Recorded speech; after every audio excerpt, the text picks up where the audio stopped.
ថ្ងៃមួយអូរួងក្បែរបងយំច្រើនកន្លងដែលបងគឺឆ្ងាយពីអូយំខ្មៅក៏ងឹមព្រៀបរចិនបងតែបងរំលាយស្នេហ៍អូ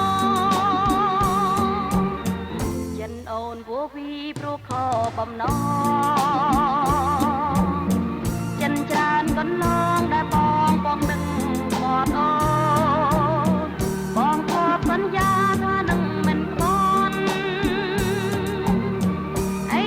ឡើយបងបាត់អូនហើយបងហត់ចាលអូនព្រោះបងមានថ្មីលេងពីសំដីយកស្រីមកធ្វើជាបានតណ្ហាបោកប្រាថប់ទីបោកព្រៃ